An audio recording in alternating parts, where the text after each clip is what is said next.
सार्थक कार्तिक से। अच्छा ठीक है, मैं अभी आ रहा हूँ। सार्थक फोन रखता है। सार्थक जाने के लिए अपने कदम आगे बढ़ाता ही है। तभी उसे अवनूर की कही बात याद आती है कि ये परफॉर्मेंस अवनूर के लिए बहुत जरूरी है। सार्थक, मुझे तो प्ले परफॉर्म करना है। अगर मैं चला गया तो? नहीं नहीं, मैं इस सब के बारे में कब से सोचने लगा। मुझे इस बारे में नहीं सोचना। मैं किंग हूं, क्राइम किंग। मुझे इस सब से कोई फर्क नहीं पड़ता। मेरे लिए मेरा काम सबसे इम्पोर्टेंट है। सार्थक कॉलेज से बाहर आ जाता है। वो एक टैक्सी में बैठकर वहां से निकल जाता है। अंदर एनुअल फंक्शन शुरू हो गया है। पूरा हॉल फुल है। अवनूर, आरव, आदिल और सूरज भी वहां बैठे हैं। स्टेज के सामने कुछ जज और प्रोफेसर बैठे हैं। तभी एक एंकर रवि स्टेज पर आता है। Ravi, good morning everyone. मैं हूं रवि, और अब हमारे कॉलेज का एनुअल फंक्शन शुरू होने जा रहा है। लेकिन उससे पहले एक जरूरी अनाउंसमेंट है। जिन स्टूडेंट्स ने पेंटिंग कंपटीशन में पार्ट लिया है, वो बाहर लेफ्ट ग्राउंड एरिया में चले जाएं। आदिल सूरज से, मैं चलता हूं। सूरज, जा best of luck. Adil, thank you. Avnoor, best on of luck Adil. I hope ये कंपटीशन तुम ही जीतो। Adil, thank you. आदिल वहां से बाहर चला जाता है। सूरज अपने मन में, ये सार्थक कहाँ रह गया? ये अवनूर और आरव कितने आराम से फंक्शन देख रहे हैं।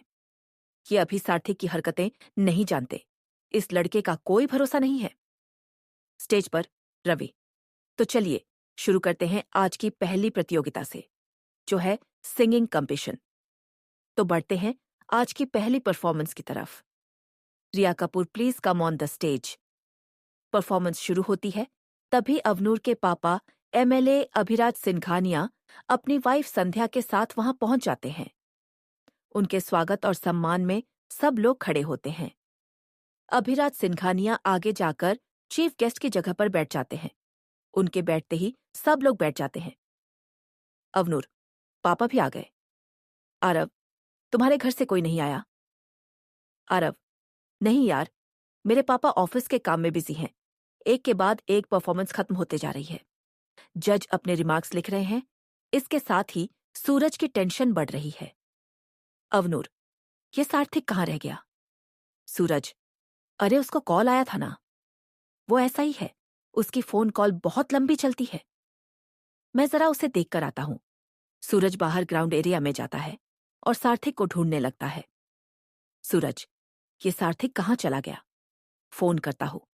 सूरज सार्थक को फोन करता है, लेकिन सार्थक फोन नहीं उठाता। सूरज, फोन काट दिया। एक बार दोबारा ट्राई करता हूं। सूरज दोबारा फोन लगाता है। सूरज, ये बार बार फोन क्यों कट कर रहा है? तभी सूरज की नजर रोहित पर जाती है। सूरज, ओए रोहित, इधर आ। रोहित सूरज के पास आता है। सूरज, तूने सार्थक को कहीं देखा क्या? रोहित, हाँ, जब मैं कॉलेज आ रहा था तो वो कॉलेज के बाहर ही खड़ा था। फिर वो एक टैक्सी में बैठकर चला गया। सूरज, क्या? चला गया? रोहित, हाँ, क्या हुआ? सूरज, नहीं कुछ नहीं, तू जाना, अंदर फंक्शन शुरू हो गया है। रोहित वहां से चला जाता है। सूरज, लो बज गई बैंड। मुझे लगा ही था कि ये कोई ना कोई गड्ढब तर्चा जरूर करेगा। अब क्या होगा? अंदर आरव और अवनूर फंक्शन एंजॉय कर रहे हैं। आरव, अवनूर, हमारी परफॉर्मेंस आने वाली है, हमें जाकर कॉस्ट्यूम चेंज कर लेनी चाहिए। अवनूर, ठीक है, लेकिन सार्थक कहाँ है? सूरज आया नहीं अब तक उसे लेकर। आरव, ये सार्थक बहुत लापरवाह है, इसलिए मुझे वो बिल्कुल पसंद नहीं है। बाहर चलकर देखते हैं उसे। अवनूर, ठीक है, चलो। सूरज बाहर खड़ा बार बार सार्थक को फोन लगा रहा है। इधर सार्थक टैक्सी में बैठा है और उसका फोन बार बार वाइब्रेट हो रहा है। सार्थक, ये सूरज भी ना बार बार फोन करके इरिटेट कर रहा है मुझे। सार्थक बेचैन हो रहा है। सार्थक, पता नहीं क्या हो रहा होगा वहां। नहीं, मुझे इस टाइम सिर्फ अपने काम पर ध्यान देना चाहिए। इधर अवनूर और आरव सूरज के पास आते हैं। आरव, ओए सूरज, कहाँ है तेरा वो लूजर दोस्त? सूरज, यार तेरा बकवास करना जरूरी होता है। अवनूर, तुम दोनों बस करो। सूरज, सार्थक है, कहाँ हमारी टर्न आने वाली है, हमें जाकर रेडी भी होना है। सूरज, वो सार्थक, वो तो। आरव, अरे आगे भी तो कुछ बोल। सूरज, वो पता नहीं कहाँ चला गया। आरव, क्या मतलब कहाँ चला गया? सूरज, वो कहीं दिखाई नहीं दे रहा। अवनूर, तो तुम कॉल करो ना उसे। सूरज, मैंने कॉल किया था, वो कॉल नहीं उठा रहा। आरव, मुझे पता था वो ऐसा ही करेगा, एक नंबर का लूसर है, पक्का डर कर भाग गया होगा। सूरज, वो डरता नहीं है। आरव, अच्छा तो बता कहाँ है, बताना, भाग गया ना मुंह छुपाकर। अवनूर, तुम दोनों झगड़ाते ही रहोगे या कुछ सोचोगे भी? अब क्या करना है? 1 मिनट मैं उसे कॉल करके देखती हूँ। अवनूर सार्थक को कॉल करती है। इधर टैक्सी के अंदर सार्थक का फोन वाइब्रेट होता है। सार्थक, ये सूरज नहीं मानेगा, फोन ही ऑफ कर देता हूँ। सार्थक अपना फोन ऑफ करने के लिए उठाता है। सार्थक, अवनूर का फोन। सार्थक एक सेकंड के लिए सोच में पड़ जाता है, लेकिन फिर वो जल्दी से कॉल कट करके फोन ऑन ऑफ कर देता है। दूसरी तरफ कॉलेज में अवनूर कॉल कट कर दिया। कहाँ चला गया ये सार्थक? सूरज, तुमने उसे अंदर ढूंढा? सूरज, नहीं। अवनूर, चलो आरव, उसे हम अंदर देखते हैं। अवनूर और आरव सार्थक को अंदर ढूंढने चले जाते हैं। सूरज, अब इन्हें कैसे बताऊं? सार्थक तो चला गया है। इस बार प्रोफेसर शर्गिल सार्थक को छोड़ेंगे नहीं। इधर दूसरी तरफ टैक्सी में सार्थक, पता नहीं वहां क्या हो रहा होगा। मेरी वजह से अवनूर और आरव की परफॉर्मेंस खराब हो जाएगी, और अवनूर के पापा भी आने वाले हैं। वहां अवनूर की बहुत इंसल्ट हो जाएगी। क्या करूं, मैं कुछ समझ नहीं आ रहा।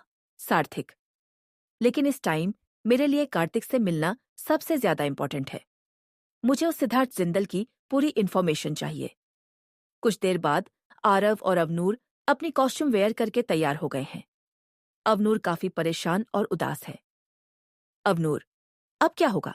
हमारा नाम बस अनाउंस होने ही वाला है। आरव, ये सब ना प्रोफेसर शर्गिल की गलती है। अगर वो फोर्स ना करते तो मैं कभी सार्थक के साथ परफॉर्म करने को तैयार ना होता। वो शुरू से ही लापरवाह है। अवनूर, मुझे उस पर ट्रस्ट करना ही नहीं चाहिए था। तभी स्टेज पर अनाउंसमेंट होती है। एंकर रवि, तो अब बारी है आज के लास्ट कॉम्पिटिशन के लास्ट परफॉर्मेंस की। अब हमारे कॉलेज के स्टूडेंट्स आपके सामने एक रोल प्ले करेंगे। This play represent our brave Indian army soldiers. Avnoor, Sarthak and Aarav. इधर अवनूर आरव से, अब क्या करें? आरव, मुझे नहीं पता। इधर ऑडिटोरियम में सब लोग उनका वेट कर रहे हैं। शर्गिल खुद से, कहाँ रह गए ये तीनों? अभिराज और संध्या टेंशन में है। संध्या, ये अवनूर और आरव आ क्यों नहीं रहे स्टेज पर? ऑडिटोरियम में सब लोग बातें करना शुरू कर देते हैं। आदिल और सूरज भी वहां बैठे हैं। आदिल, पता नहीं भाई, कहाँ चले गए हैं? उन्हें ऐसा नहीं करना चाहिए था। तेरा पेंटिंग कंपटीशन कैसा रहा? आदिल, बहुत अच्छा, लेकिन अब मुझे भाई की टेंशन हो रही है। एंकर रवि, आरव, अवनूर और Sarthak, please come to the stage. इधर बैक स्टेज। अवनूर, आरव, लगता है हमें स्टेज पर जाना ही होगा। आरव, नहीं, हम नहीं जाएंगे। हमें बहुत एम्बेरसमेंट फेस करनी पड़ेगी सबके सामने। हम स्टेज पर नहीं जाएंगे बस। एंकर दोबारा अनाउंसमेंट करता है। अवनूर, देखो, बार बार अनाउंसमेंट हो रही है, हमें चलकर जवाब देना ही होगा। आरव, अच्छा ठीक है चलो, लेकिन इस बार मैं उस सार्थक को छोड़ूंगा नहीं। अपनी इंसल्ट का बदला उससे जरूर लूंगा। ये सब उसने जानबूझकर किया है। अवनूर, चलो अब। आरव और अवनूर वहां स्टेज पर आते हैं। वो दोनों मुंह लटकाए खड़े हैं, और फिर अवनूर अभिराज की तरफ देखती है। ऑडिटोरियम में सब लोग बातें कर रहे हैं। तभी एक लड़का उन्हें चिढ़ाने के लिए बोलता है, तुम लोग इंडियन आर्मी को रिप्रेजेंट करने आए हो या घूगे, बहरे लोगों को? कुछ बोलोगे या नहीं? सब लोग हंसने लगते हैं। सब स्टूडेंट्स उन्हें चिढ़ाने लगते हैं। अभिराज, इन दोनों को हुआ क्या है? ऐसे मुंह लटकाए क्यों खड़े हैं? संध्या, ये सब हो क्या रहा है? तभी शर्गिल स्टेज पर आता है और धीरे से आरव और अवनूर से पूछता है, शर्गिल, इतना टाइम क्यों लगा दिया स्टेज पर आने में? और सार्थक कहाँ है? अवनूर, सर वो सार्थक सर वो। तभी एकदम से सार्थक आर्मी कॉस्ट्यूम में स्टेज पर आता है। मैं यहां हूं। उसे देखकर आरव और अवनूर को सांस आती है। शर्गिल, चलो फिर शुरू करो। शर्गिल स्टेज से नीचे आता है और प्ले शुरू किया जाता है। सारी लाइट्स ऑफ हैं, सिर्फ स्टेज पर स्पॉटलाइट ऑन है। सार्थक कुछ फाइल्स देख रहा है। तभी आरव उसके पास आता है। आरव, सर, आपको आर्मी कैंट से फोन आया? सार्थक, हाँ, उसी के लिए ये फाइल्स चेक कर रहा हूँ। हमें शाम को ही मिशन पर निकलना होगा। तभी अवनूर उनके पास आती है। अवनूर, कहाँ जा रहे हैं आप? सार्थक, आर्मी कैंट से कॉल आया है। मुझे एक नया मिशन मिला है, आज ही निकलना होगा। अवनूर, लेकिन आप कल तो आए थे। ऑडिटोरियम में सब लोग इस इमोशनल प्ले को बड़े ध्यान से देख रहे हैं। अवनूर, आप मना कर दीजिए, आप नहीं जाएंगे। सार्थक, नहीं, मैं मना नहीं कर सकता। यह हमारे देश की सुरक्षा का मामला है। अवनूर, सिर्फ आप अकेले ही सोल्जर नहीं, और लोग हैं ना। इस बार आप नहीं जा सकते बस। आरव, देखिए, समझने की कोशिश कीजिए, सर का जाना बहुत जरूरी है। यही इस मिशन को अच्छे से संभाल सकते हैं। अवनूर सार्थक के पास आकर उसका हाथ पकड़ डरते हुए। अवनूर, लेकिन कल आपकी बेटी का जन्मदिन है, उसे बहुत बुरा लगेगा। सार्थक, वो मेरी बेटी है, बहुत समझदार है, समझ जाएगी। अवनूर, प्लीज इस बार रुक जाइए ना, आप कभी मेरी बात नहीं मानते। सार्थक अवनूर की आंखों में देखकर उसके नजदीक आते हुए। सार्थक, मैं एक आर्मी ऑफिसर हूं। इस देश की सुरक्षा मेरी जिम्मेदारी है, ताकि इस देश के लोग शांति से जी सके।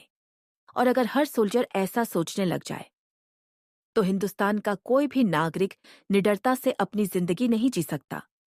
मुझे अपने परिवार के साथ साथ इस देश के हर परिवार की खुशी के बारे में सोचना है। और तुम एक सोल्जर की बीवी हो, तुम्हें स्ट्रांग बनना पड़ेगा। हमारी बेटी का ध्यान रखना। आरव, चलिए सर, हम लेट हो रहे हैं। सार्थक, चलो। सार्थक और आरव वहां से जाते हैं। ये देखकर सब लोग इमोशनल हो जाते हैं। फिर ऑडिटोरियम की लाइट्स ऑन होती हैं और सब लोग तालियां बजाने लगते हैं। अवनूर खुश हो जाती है। रवि, अब बारी है रिजल्ट्स के अनाउंसमेंट की, जो आधे घंटे के बाद अनाउंस किए जाएंगे। कुछ देर बाद ऑडिटोरियम के पीछे सार्थक, आदिल और सूरज खड़े हैं। सूरज, मुझे लगा नहीं था तुम आओगे। आदिल, भाई आपने तो कमाल ही कर दी। तभी आरव और अवनूर वहां आते हैं। आरव, हाँ सच में, आज तो तुम्हारे भाई ने लापरवाही की हर हद पार कर दी। अवनूर गुस्से में, ये सब क्या था सार्थक? तुम्हें पता है हमें कितनी एम्बैरेसमेंट हुई है सबके सामने। सार्थक, तुम दोनों को एम्बैरेसमेंट से बचाने ही आया था, वरना इससे भी जरूरी काम है मेरे पास करने को। आरव, अच्छा क्या जरूरी काम था तुझे? हमें भी तो बता, कौन सी बिजनेस डील रुक गई थी तेरी? कोई काम नहीं था तुझे, तुझे बस दूसरों को परेशान करने में मजा आता है। सार्थक गुस्से में, जिस दिन तू मेरे बिजनेस के बारे में जान गया, उस दिन अपने बाप बिजनेस भी भूल जाएगा। मुझसे पंगा मत ले, दूर रहकर मुझसे, वरना। आरव, वरना क्या? धमकी दे रहा है मुझे? औकात क्या तेरी मेरे सामने? वेटर है ना तू, मेरे घर के नौकर की तनख्वाह भी ना तुझसे 4 गुना ज्यादा है। तभी सार्थक का फोन बजता है। सार्थक फोन की तरफ देखता है। सार्थक, आदिल, मैं जा रहा हूं, तू सूरज के साथ आ जाना। अवनूर, लेकिन अब रिजल्ट अनाउंस होने वाले हैं। सार्थक, अरे भा DDDH में गया रिजल्ट? मैं तुम्हें 10 बार कह चुका हूं, मुझे इस सब में इंटरेस्ट नहीं है। पहले ही तुम दोनों की वजह से मेरा बहुत टाइम वेस्ट हो गया है। अब मैं तुम लोगों के इन स्टूपिड कामों के लिए अपना और टाइम वेस्ट नहीं कर सकता। सार्थक तेजी में वहां से निकलता है। आगे की कहानी जानने के लिए देखते रहिए छलावा एक प्रेम कथा, सिर्फ मेरे YouTube चैनल पर। वीडियो को लाइक और चैनल को सब्सक्राइब करना ना भूलें।